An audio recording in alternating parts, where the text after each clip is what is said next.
नमस्कार, मैं अभिषेक उपाध्याय। आप देख रहे हैं टॉप सीक्रेट। देखिए यहां पर लिखा क्या है, खाद गिराएगी सरकार। और ये इसलिए लिखा है क्योंकि खाद का हाहाकार बढ़ता जा रहा है। किसी एक इलाके की बात होती तो फिर भी मान लेते, ये फैल रहा है पूरा पश्चिम, उत्तर, दक्षिण, बुंदेलखंड, अवध। कहां नहीं है ये हाहाकार। और ये हाहाकार कहां फैल रहा है? ये उन किसानों में फैल रहा है जो सबसे बड़ा वोटर चंक हैं। आपको याद है प्रधानमंत्री ने किसान सम्मान योजना शुरू की है इस मोदी सरकार ने। और वो क्यों शुरू की है? क्योंकि किसानों को जो पेमेंट उनके खातों में जा रहा है, इससे एक बड़ा वोट बैंक, एक बड़ा चंक बीजेपी की ओर आ रहा है। और वो जो बेस है बीजेपी का, ये इस समय जो 2014 के बाद से आप तमाम राज्यों में बीजेपी की जो सरकारें बनती देख रहे हैं, ये उस पर चोट हो रही है उत्तर प्रदेश में। ये इसलिए लिखा है यहां पर खाद गिराएगी सरकार। और आंकड़े आप देखिएगा, और आप अखबारों में जो छप रहा है वो देखिए, और जो अखबारों में नहीं छप पा रहा वो आपको पता होगा। जो भी गांव का व्यक्ति इस खबर के बारे में चर्चा करता है, खाद का संकट, अब जरा उसके पास बैठ जाइए, आपके होश फाख्ता हो जाएंगे आलम क्या है यूपी में। अब देखिए, ये मैं आपको अखबार दिखा रहा हूं, तारीख है 8 नवंबर को अखबार क्या लिखता है, हेडलाइन पढ़िए। खाद का संकट, खेतों में बुवाई रुकी, सूखने लगा पलेवा, सुबह से हो जाती है शाम, निराश लौट रहे किसान। ये हेडलाइन है। और ये कब है? ये तब है जब उत्तर प्रदेश में योगी आदित्यनाथ दावा करते हैं कि यहां तो खाद का कोई संकट ही नहीं है, यहां तो खाद की जो मांग है उससे ज्यादा की आपूर्ति, इस तरह की बातें की जा रही हैं। और ये संकट अचानक, ये हेडलाइन अचानक नहीं है, अखबार भरे पड़े हैं। मुद्दा यह है कि असर क्या पड़ रहा है। क्या वो असर 2027 के इलेक्शन नजर आएगा, या उसके पहले ही खाद अपना असर दिखा देगी और सरकार की शक्ल बदल देगी? खाद में इतनी ताकत है क्या? ये कहानी इसी बात की है कि खाद के मायने क्या हैं, कितने करोड़ों घर का चूल्हा इस खाद से कनेक्टेड है। अब देखिए, ये कहानी है अलीगढ़ की अतरौली क्षेत्र में। ये क्या लिखते हैं, 10 दिनों से किसी भी सहकारी समिति पर डीएपी उपलब्ध नहीं है। 10 दिन से, 10 दिन में आप सोचिए ये बात कहां तक गई होगी। क्या डीएम को नहीं पता होगी? क्या जो ब्लॉक लेवल के अधिकारी हैं, तहसील लेवल के अधिकारी हैं, राजस्व के अधिकारी, क्या उनकी जानकारी में नहीं होगी? एसडीएम साहब को नहीं पता होगा? क्या यहां से आने वाले मंत्री सांसद को नहीं पता होगा? सरकार को नहीं खबर होगी? सबको पता होगा। लेकिन सवाल यह है कि जो सरकार की अगुवाई कर रहे हैं उनको लगता है संकट ही नहीं है। तो जब उनको संकट समझ ही नहीं आ रहा है तो इस हेडलाइन का क्या मतलब, ये उन्हें कहां समझ में आएगी? अब आगे देखिए, ये कहानी और भी ज्यादा भयावह है, क्योंकि यहां पर आपको ये जो मिट्टी दिखाई पड़ रही है, इस मिट्टी पे ध्यान दीजिएगा। ये मिट्टी है, इसे पलेवा कहते हैं। पलेवा यानी कि खेतों में पहले की गई पलेवा, सिंचाई के बाद की मिट्टी की तैयारी। जो सिंचाई के बाद जो मिट्टी होती है, जिसमें फिर बुआई होती है। रबी का सीजन चल रहा है, और रबी के सीजन में अगर बुआई के लिए आपको यूरिया के और डीएपी के लाले पड़ रहे हों, तो आप समझ सकते हैं इसका असर कितने घरों तक जाएगा। अब यहां पर देखिए आंकड़े, यहां एक बात यह भी लिखा है कि सरकारी समितियों पर डीएपी 1350 रुपए प्रति बोरी की दर से मिलती है। खुले बाजार में 1700 रुपए प्रति बोरी की दर से बेची जा रही। काला बाजारी अपने चरम पर है। 1350 का सरकारी आंकड़ा है और 1700, और आप जरा गांव में पता कीजिएगा, 1700 भी नहीं है, ये 2000 पार कर चुका है। इस लेवल पर खाद की काला बाजारी चल रही है। अब जिस किसान के पास महीने का पैसा नहीं जोड़ पाता है कि वो अपना राशन की जरूरतें पूरी कर ले, बच्चों को पढ़ा ले, घर में शादी ब्याह कर ले, वो ये 2000 की 1800 की डीएपी कहां से खरीदेगा? और नहीं खरीदेगा तो इस मिट्टी का क्या होगा? ये जो सामने दिख रही है पलेवा, सिंचाई के बाद मिट्टी की तैयारी। अब यहां पर देखिए, खैर में अलीगढ़ की एक कहानी है, एक इलाके की खैर। यहां 20,000 टन से भी ज्यादा डीएपी की तत्काल जरूरत है। तत्काल, अभी का अभी 20,000 टन। और पूरे प्रदेश में अगर आप इसको जोड़ लेंगे तो आपके होश फाख्ता हो जाएंगे, इतनी ज्यादा डिमांड है। और ये सप्लाई, और ये स्टोरी आज पहली बार हम नहीं कर रहे हैं, हम कंटिन्यू कर रहे हैं। हमें 2 महीना हो गए दिखाते हुए कहां कहां खाद की कमी है। लाइन में लगे किसान ने दम तोड़ा, हम ये स्टोरी दिखा चुके हैं। प्रशासन की आंख नहीं खुल रही है।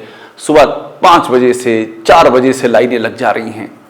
तबीयत खराब है, लोग खाना नहीं खा रहे हैं, महिलाएं घर की चूल्हा छोड़ करके आ जा रही हैं कि खाद मिलेगी तो खेत में बुवाई होगी, तब न चूल्हा जलेगा आने वाले दिनों में, तो अभी का चूल्हा वो छोड़ दे रही, ये कंडीशन है।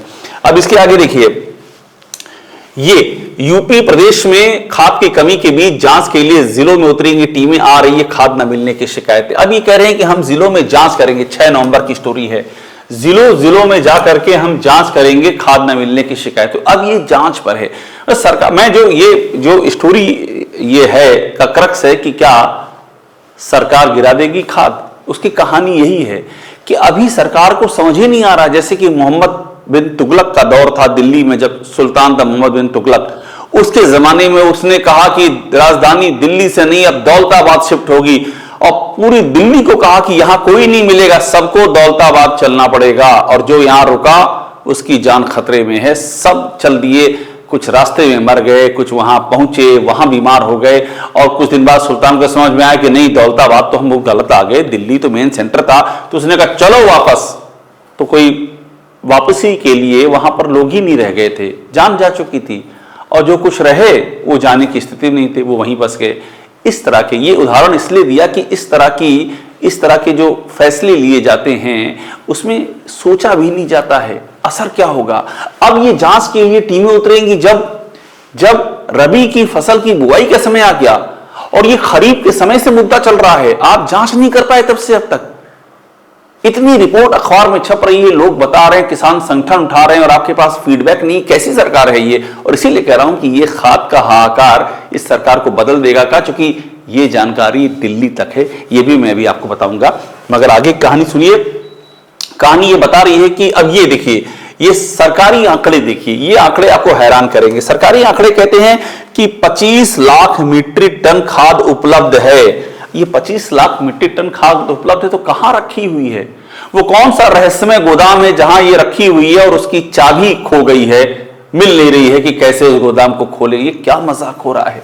अब देखिए, ये कहते हैं कि रबी के सीजन के लिए, रबी की बात मैं कर रहा हूं, 35 लाख मीट्रिक टन खाद आ चुकी है, इतना वितरण कर दिया है, इतनी मौजूद है, पूरे आंकड़े, यूरिया इतनी है, डीएपी इतनी, एनपीके इतनी, ये सब आंकड़े ऐसे ही जब मीटिंग्स होती हैं, मैं आपको प्रैक्टिकल बता रहा हूं, जब मीटिंग अधिकारियों को होती है तो ऐसे ही बताते हैं मुख्यमंत्री को कि देखिए महाराज जी इतने मीट्रिक टन यूरिया, इतने लाख डीएपी, इतने लाख एनपीके है, सब सेट है, कहीं कोई कमी है ही नहीं। ये सब झूठा प्रचार किया जा रहा है।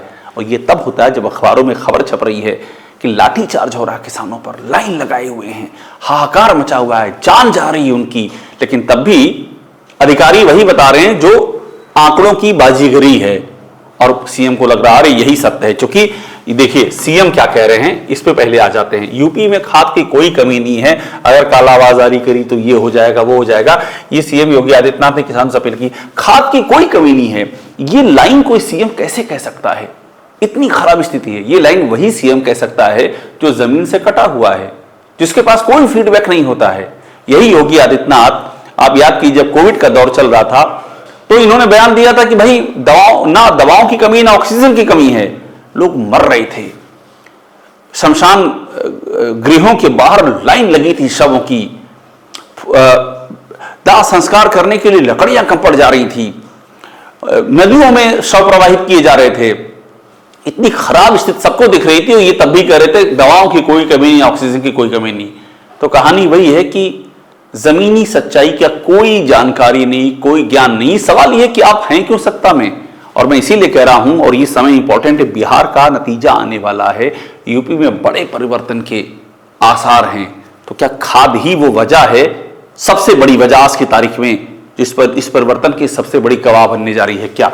अब अगला कहानी देखिए इसके पहले की, ये देखिए खाद को लेकर हाहाकार, किसानों की लंबी लाइनें, नेपाल में तस्करी बढ़ी, नेपाल में तस्करी हो रही है। ये रिपोर्ट दिखा रहा हूं आपको बिजनेस स्टैंडर्ड की, इसको पढ़िए, ये बहुत कुछ कहती है। ये कहती है भारत में 266.50 बोरी मिलने वाली यूरिया, मतलब यूरिया की बोरी 266 रुपये 50 पैसे में भारत में मिलती है, सब किसानों को पता है।